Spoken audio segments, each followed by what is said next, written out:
तो hello guys, welcome to career mentors. और आज हम स्टार्ट करेंगे क्लास 12th का इंडियन इकोनॉमी का चैप्टर जो चल रहा था हमारा 5 ईयर प्लान्स इन इंडिया का लास्ट टॉपिक। ठीक है, और बहुत ही छोटा सा टॉपिक है, बहुत ही छोटा सा वीडियो होगा ये, हार्डली 10 to 15 मिनट्स का होगा, क्योंकि इस वीडियो के बाद आपका चैप्टर कंप्लीट हो जाएगा। बट देखिए, आप लोगों ने वीडियोस को सीरियसली नहीं देखा है। अगर आप देखेंगे, आप ही के जो फ्रेंड्स हैं, जो 12th साइंस के जो बच्चे हैं, ठीक है बच्चों, 12th साइंस के बच्चे हैं, उन्होंने वीडियोस को ढंग से देखा था और उसी वजह से उनका एक ऑनलाइन टेस्ट भी हुआ।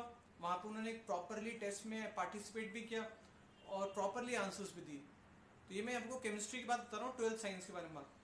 बट आप लोगों को इतना अच्छा अपॉर्चुनिटी मिल रही है, मैं कोशिश कर रहा हूँ कि मैं जितना होलिस्टिकली आपको पढ़ा सकूँ उतना पढ़ाऊँ, बट आप लोगों का रिस्पॉन्स बहुत ज़्यादा लो है। या तो मेरी तरफ से कोई प्रॉब्लम अराइज हो रही है, फिर आप लोग इंटरेस्टेड ही नहीं हो। आपको लग रहा है इंडियन इकोनॉमी बहुत ही स्लो प्रोसेस है, बहुत ही स्लो सब्जेक्ट है, इसको हम अपने आप भी कर लेंगे।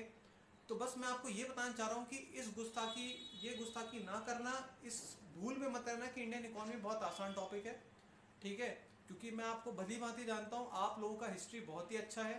ठीक है, मतलब ये मैं आपको सरकाज़म से बोल रहा हूँ, आप लोगों का हिस्ट्री बहुत ही वाहियात है, आप जानते हो। ठीक है, तो थोड़ा सा प्लीज़ फोकस करें। और अगर आपको लगता है कि आपको फ़ायदा हो रहा है तो प्लीज़ शेयर करें, बिकॉज मैं जिस हिसाब से व्यूज़ देख रहा हूँ इसमें तो मेरे को लगता नहीं है कि मेरे को इंडियन इकोनॉमी या फिर इकोनॉमी आगे बढ़ाने की कोई ज़रूरत है। क्योंकि आप लोग इतने होने के बावजूद भी आप वीडियोज़ नहीं देख रहे हैं, मतलब ये तो एक तरह से आप, या तो मैं मूर्ख हूँ या फिर आप मूर्ख हो। ठीक है बच्चों, ज़्यादा बड़ा मैं वीडियोस बनाता भी नहीं हूँ, हार्डली 25 to 30 मिनट्स के बनाता हूँ, वो भी वन मतलब ऑल्टरनेट डेज पे आते हैं। उसके बाद भी आपका ये रेस्पॉन्स है, तो बताओ कैसे चलेगा। इसलिए इस संडे को मैंने क्लासेस नहीं ली, क्योंकि मुझे लगा कि यार जब आप सैटरडे वाला वीडियो ही नहीं देख रहे हो तो मतलब क्या है। आप 12th में हो, थोड़ा सा प्लीज़ फोकस्ड हो जाओ, क्योंकि नहीं तो प्रॉब्लम क्रिएट हो जाएगी। प्लीज़ ये वीडियोस अपने दोस्तों से देना, क्योंकि वो भी बहुत ज़्यादा परेशान हो रखे हैं और वो आपकी तरह बिल्कुल लेस फोकस्ड है। ठीक है, चलो देखते हैं, लास्ट टॉपिक है अब तो। देखता हूँ नेक्स्ट चैप्टर कौन से स्टार्ट करता हूँ। चलो बच्चों देखते हैं फटाफट। तो what are the failures of planning in India. ठीक है, इंडिया में क्या फेलियर्स हैं प्लानिंग के। तो हमने जो प्लानिंग करी थी 5 साल की, 5 ईयर प्लान्स किए थे, अलग अलग चरणों में अलग अलग टाइप की प्लानिंग्स की थी बच्चों। तो उसमें क्या फेलियर्स आए, इंडियन गवर्नमेंट को क्या क्या फेलियर्स का सामना करना पड़ा इन 5 ईयर प्लान्स में। तो बहुत ही 5 बेसिक सी फेलियर्स हैं जो कि आप बहुत, अगर मैं आपको बताता भी नहीं, आप आसानी से बता सकते थे पांचों फेलियर्स। ठीक है, अगर आप चैप्टर को ढंग से सुन रहे हो। ठीक है, सिर्फ वही फेलियर्स हैं जो मेजर फेलियर्स हैं जो हमारी कंट्री ने यहाँ पे क्या है एक्सपीरियंस किए। तो सबसे पहला फेलियर है एब्जेक्ट पॉवर्टी, गरीबी। तो इंडिया में गरीबी ना पहले कम थी ना अब कम है, ना आज भी आप देखते हो कि इंडियन गवर्नमेंट फेल हुई है अपने इंडिया की गरीबी कम करने में। चाइना जैसा कंट्री, वो भी 1949 में इंडिपेंडेंट हुआ था और हमारा कंट्री 1947 में इंडिपेंडेंट हुआ था। सेम पाकिस्तान भी 1947 में इंडिपेंडेंट हुआ था। अब तीनों कंट्री को उठा के देख लो, तीनों में पॉवर्टी का क्या कनेक्शन है। अब चाइना देखो, चाइना में सबसे कम है, वेरस पाकिस्तान में सबसे ज्यादा है। तो ये क्या सिंबलाइज करता है, ये सिंबलाइज करता है कि गवर्नमेंट के अंदर इतनी ताकत होती है कि वो पॉवर्टी को एलिमिनेट कर सके, वो गरीबी को खत्म कर सके। बट हमारी गवर्नमेंट इसमें फेल रही और आज भी हमारी इंडिया गरीबी को खत्म करने में असक्षम है। और मैं ये चाहता हूं और हम सब ये चाहते हैं कि इंडियन गवर्नमेंट कुछ ऐसे कोशिश करे, ऐसा कुछ कुछ करे जिससे क्या है इंडिया में गरीबी हटे। ठीक है, तो इंडिया सबसे गरीब कंट्रीज में से है और आप ये मान के चले कि इंडिया की गरीबी बहुत ज्यादा है। अब अगर हम डेटा के साथ इसको मैच करें, इस पर्टिकुलर फिगर को, मतलब क्या कहना चाह रहा हूं मैं, तो ये कहना चाहता है कि अराउंड इंडिया में अभी फिलहाल 22% जो पॉपुलेशन है वो एकदम पॉवर्टी लाइन के आसपास है।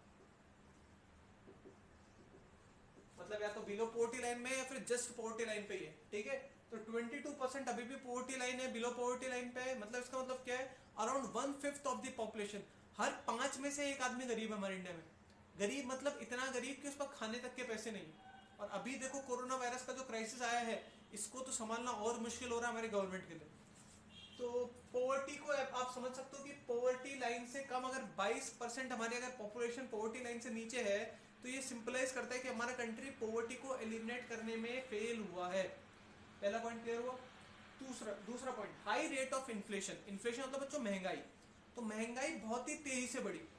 इंडिया में महंगाई का जो रेट था बढ़ने का बहुत ही तेजी से बढ़ी, ऑल दो कुछ वेस्टर्न कुछ अफ्रीकन कंट्रीज से तो कंपैरेटिवली कम ही है, ठीक है, बट बढ़ी बहुत तेजी से है, ठीक है। कि आप अगर यकीन मानो कि पहले के टाइम में 19 कब था 30s या 40s के टाइम पे क्या था, 1 रुपी इक्वल टू $1 था। अब आप इस बात से अंदाजा लगाओ क्या कहना चाह रहा हूं मैं। 1 रुपी इक्वल टू $1 था, 1951 के आसपास की बात है। $1 और ₹1 बराबर था, और अगर आप आज जगोगे तो $1 में अराउंड 78-75 रुपीज है। तो इससे आपको समझ में आ रहा होगा मैं क्या कहना चाह रहा हूं कि जो करेंसीज इक्विवेलेंट थी आज उससे हम क्या 75 टाइम्स कम हो चुके हैं। बात समझ आ रही है मैं क्या कहना चाह रहा हूं। अब ये इसमें कोई बड़ाई नहीं कि $1 75 के बराबर है, अब हमारी वैल्यू डीवैल्यूड हो चुकी है, हमारी जो रुपए की वैल्यू है वो डीवैल्यूड हो चुकी है। हम पढ़ेंगे वापस से ना मैक्रो इकोनॉमिक्स में। तो मैं क्या कहना चाह रहा हूँ, धीरे धीरे करके हमारी करेंसी बहुत ज्यादा इन्फ्लेटेड होती जा रही है। इन्फ्लेटेड मतलब महंगाई होती जा रही है, करेंसी की अब कोई वैल्यू रही नहीं है, डिप्रिशिएट हो जाएगी करेंसी, और हमारी कंट्री में महंगाई भी दिन पर दिन बढ़ती ही जा रही है। तो ये है आपका हाई रेट ऑफ इन्फ्लेशन, और इसको गवर्नमेंट कोशिश करने के बावजूद भी कुछ नहीं कर पाई। इसके लिए बहुत ज्यादा स्कीम्स लगाई गई, बट आज तक ये आपका कंट्री में इन्फ्लेशन खत्म नहीं हो पाया, ठीक है। चलो अगली बात है क्या बच्चों, अनएम्प्लॉयमेंट क्राइसिस। अनएम्प्लॉयमेंट क्राइसिस का मतलब समझने की कोशिश करो। हमारी कंट्री में अनएम्प्लॉयमेंट बहुत बहुत बहुत ज्यादा है, ठीक है। अब इसका अंदाजा आप इस हिसाब से लगा सकते हो कि 1951 में अराउंड 53 लाख लोग हमारे इंडिया में क्या थे, अनएम्प्लॉयमेंट थे। जो आपका फर्स्ट 5 ईयर प्लान आया ना उसमें 53 लाख लोग थे वो अनएम्प्लॉयड थे। और आज कितने लोग अनएम्प्लॉयड है, more than 4.5 crore people, more than 4.5 crore people. तो 4.5 करोड़ से लोग आज हमारे कंट्री में अनएम्प्लॉयड है। ये तो डेटा है, डेटा मतलब सरकार डेटा में कुछ ऊंचा नीचा तो करती है, ये तो सिर्फ डेटा डेटा है बच्चों। डेटा के अलावा अगर आप इसको देखोगे तो ये तो असली में तो अराउंड 10 करोड़ से ज्यादा ही होगा। मतलब हमारी कंट्री पॉपुलेशन ऑफ 130 करोड़ है, उसमें से 10 करोड़ से ज्यादा लोग तो क्या अनएम्प्लॉयड है। मतलब अराउंड 10% पॉपुलेशन हमारी अनएम्प्लॉयड है। सोचो सोचो, हर 10 में से एक आदमी तो नौकरी ही नहीं है। नौकरी नहीं है मतलब वो उसके पास कुछ खाने पीने के कुछ ऑप्शन ही नहीं है पैसा जनरेट करने के। ऐसी हालत है हमारी कंट्री की आज, और ये कंट्री के लिए बहुत ही गलत है। कंट्री ने इसके लिए बहुत ज्यादा स्कीम्स लगाई हैं, ठीक है। मनरेगा लगाई थी, आपको पता होगा 2005 में नरेगा एक्ट आया था, ठीक है, national rural employment guarantee act, ठीक है, जिसका नाम बाद में मनरेगा बन गया था। इस एक्ट के तहत आपको बताइए 100 दिन का वर्क मिलता था फैमिली में से एक आदमी को। नहीं पता तो मैं आगे वापस बताऊंगा। तो बहुत सारी स्कीम्स लगाई गई है जिससे स्वरोजगार योजना और पता नहीं फलाना डिमकाना, तो अभी आगे जाके सब पढ़ेंगे हम योजना ना जब हम पढ़ेंगे पॉवर्टी में। तो ये बहुत सारी हमारी अनएम्प्लॉयमेंट के लिए, एम्प्लॉयमेंट जनरेट करने के लिए गवर्नमेंट ने पॉलिसी लगाई, बट किसी का भी प्रॉपर इम्प्लीमेंटेशन ना होने की वजह से आज हमारी जो अनएम्प्लॉयमेंट जो पॉपुलेशन है वो कितनी है, अराउंड 4.5 करोड़ से ज्यादा है। यहाँ तक मेरी बात क्लियर है। चौथा पॉइंट है बच्चों, इनएडिक्वेट इंफ्रास्ट्रक्चर। इनएडिक्वेट इंफ्रास्ट्रक्चर का मतलब क्या बच्चों, बहुत ही सीधा सा पॉइंट है ये, बहुत ही इसी पॉइंट की वजह से आज हमारा इंडिया लैग करता है।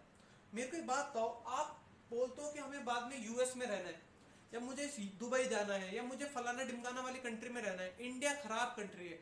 खराब कंट्री क्या है, क्या इंडिया में गाली बकते हैं, यूएस में गाली नहीं बकते? खराब कंट्री का मतलब क्या, मेरे को बताओ। खराब कंट्री का सीधा सा मतलब क्या है, क्या कहना चाहते हो? खराब कंट्री का मतलब क्या, यहाँ के लोग अच्छे नहीं है, यहाँ का क्लाइमेट अच्छा नहीं है। आपको क्या लगता है यूएस का क्लाइमेट अच्छा है? तो क्या रीजन है, और सबसे बड़ा रीजन है जिस वजह से आप बाहर की कंट्रीज को प्रेफर करते हो एज कम्पेयर टू इंडिया, वो है इंफ्रास्ट्रक्चर।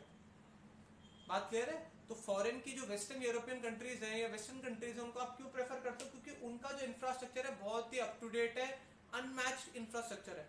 वहां पे सड़कें, वहां पे जो आपके ब्रिजेस हो गए, फ्लाईओवर्स हो गए, वहां पे बिल्डिंग्स हो गई, वहां पे रेस्टोरेंट्स हो गए, वो एकदम अप टू द मार्क है। वेयर इंडिया भी इसमें लैक करता है। अगर मैं आपको बोलूं कि अफ्रीका की किसी कंट्री में, बहुत ही गरीब कंट्री में भेजूं आपको, तो आप वहां तो नहीं जाओगे। क्यों नहीं जाओगे? वहां पे इंफ्रास्ट्रक्चर की कमी है, सीधी सी बात है। तो हर एक आदमी की स्टैंडर्ड ऑफ लिविंग तभी अच्छी होगी जब वो एक प्रॉपर इंफ्रास्ट्रक्चर में रहेगा, ठीक है। उसके लिए रोड्स हो, रेलवेज हो, प्रॉपर कनेक्टिविटी हो, ठीक है, हेल्थ केयर फैसिलिटी अच्छी हो, वो भी इंफ्रास्ट्रक्चर में आएगा। अब इंफ्रास्ट्रक्चर में क्या क्या आएगा वो हम पढ़ेंगे इंडियन इकोनॉमी के चैप्टर में। चैप्टर का नाम इंफ्रास्ट्रक्चर है, ठीक है, तो वहां पे हम पढ़ेंगे। बट अभी समझ लो जैसे हेल्थ केयर हो गया, स्कूल्स हो गई, हॉस्पिटल्स हो गए, और रोडवेज रेलवेज नेटवर्क हो गया, ट्रांसपोर्टेशन नेटवर्क हो गया, ठीक है, मार्केट अवेलेबिलिटी हो गई। ये सारे जो फैक्टर्स है ये आते हैं इंफ्रास्ट्रक्चर में, ठीक है। तो हमारे इंडिया में क्योंकि इंफ्रास्ट्रक्चर कंपैरेटिवली कमजोर है as compare to western countries, तो इस वजह से हम प्लान करने के बावजूद भी हम इंफ्रास्ट्रक्चर में कभी भी अच्छे से पकड़ नहीं ला पाए, एक प्रॉपर इंफ्रास्ट्रक्चर अपने इंडिया में डेवलप नहीं कर पाए। यहाँ तक बात क्लियर है। और पांचवा जो सबसे इंपॉर्टेंट पॉइंट है यह है शिवाजी द बॉस वाला पॉइंट। शिवाजी द बॉस, आप लोगों ने पिक्चर देखी होगी शिवाजी द बॉस, ठीक है, उसका ही पॉइंट है। उस पिक्चर में आपने डायलॉग सुना होगा कि गरीब गरीब होते जा रहे हैं और अमीर अमीर होते जा रहे हैं। वही लाइन है क्या बच्चों, skewed distribution. Distribution of wealth है, डिस्ट्रीब्यूशन ऑफ इनकम है, वो फिक्स नहीं है। जो गरीब है उनसे पैसा, वो दिन पर दिन गरीब होते जा रहे हैं, उनसे पैसा लिया जा रहा है या उनके पास कोई एम्प्लॉयमेंट का जनरेशन का कोई ऑप्शन ही नहीं है। वेर जो अमीर है, मुकेश अंबानी जैसे लोग हैं, वो और अमीर होते जा रहे हैं। तो जो रिच क्लास है, जो हायर क्लास है, जो एरिस्टोक्रेसी क्लास है, वो तो धीरे धीरे करके अमीर होती जा रही है। वेर जो पुअर क्लास है, जो मार्जिनल क्लास है, वो क्या धीरे धीरे करके कम होती जा रही है, मतलब गरीब होती जा रही है। तो जब कंट्री, किसी भी कंट्री में चाहे कितनी भी अच्छी जीडीपी क्यों ना हो, जब वहां की पॉपुलेशन जब इम्बैलेंस होगी, जब वहां पे इनकम डिस्ट्रीब्यूशन है, वेल्थ डिस्ट्रीब्यूशन इम्बैलेंस होगा, तो वो कंट्री के लिए सबसे नेगेटिव बात है। वो उस कंट्री के लिए सबसे नेगेटिव बात है। क्यों? क्योंकि पैसा, एक आदमी की कॉन्सेंट्रेशन ऑफ वेल्थ कुछ लोगों के पास जब होगा तो उनकी मोनोपोली होगी, उनकी डोमिनेंस होगी कंट्री में। आज मुकेश अंबानी के पास इतना पैसा है, मैं आपको पहले बता चुका हूं कि अगर वो एक तरह से पूरी गवर्नमेंट रन कर सकता है, या रन करता ही है, अभी रन करने मतलब ऐसा नहीं कि प्रधानमंत्री वो है, बट उसके डिसीजन बहुत बड़े होते हैं और गवर्नमेंट का उसके डिसीजन पे क्या होता है, इंटरवेंशन नहीं कर सकती, बट वो गवर्नमेंट के डिसीजन पे इंटरवेंशन कर सकता है। क्यों? इसका सीधा सा रीजन ये है कि कल अगर मुकेश अंबानी बोले कि मैं इंडिया छोड़ के अपना पूरा सेटअप लेके जा रहा हूं, मान लो श्रीलंका, तो इंडिया की इकोनॉमी तो एक सेकंड में पूरी क्रैश हो जाएगी। बात समझ आ रही है? अगर यूएस से बोल दे, फेसबुक बोल दे, गूगल बोल दे, माइक्रोसॉफ्ट बोल दे कि आज हम यूएस छोड़ के बांग्लादेश जा रहे हैं, तो यूएस की इकोनॉमी तो पूरी क्रैश हो जाए।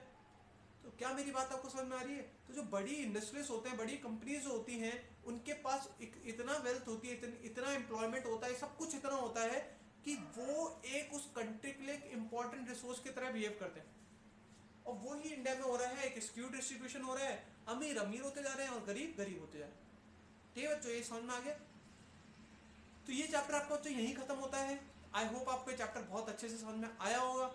अगर आपको इस चैप्टर में कहीं भी प्रॉब्लम है तो प्लीज प्लेलिस्ट में जाके 4 से 5 वीडियोस है इस चैप्टर के, देख के इसको खत्म करें, ठीक है। बहुत आसान चैप्टर है, ठीक है। और प्लीज साथ ही साथ थोड़ा थोड़ा देख के हल्के हल्के नोट्स बनाते रहा करें, हल्का हल्का बस कॉपी पेन लेके बैठा करें। थोड़ा सा प्लीज इंटरेस्ट लो, इंटरैक्टिव बनो। ऐसे मत रहो कि मतलब आप जिंदगी जीनी नहीं है बच्चों, आप ऐसे मतलब काट रहे हो आप जिंदगी। आपको ढंग से रहना है ना जिंदगी में, जीना है प्रॉपरली। तो ऐसे टाइम वेस्ट मत करो।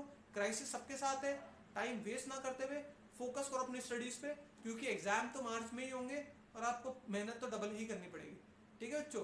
तो आई होप आपको अच्छा लगा होगा ये जो वीडियो मैंने बनाया आपके लिए, ठीक है। चलो बच्चों, अब आज के लिए हम इतना ही करते हैं, तब तक के लिए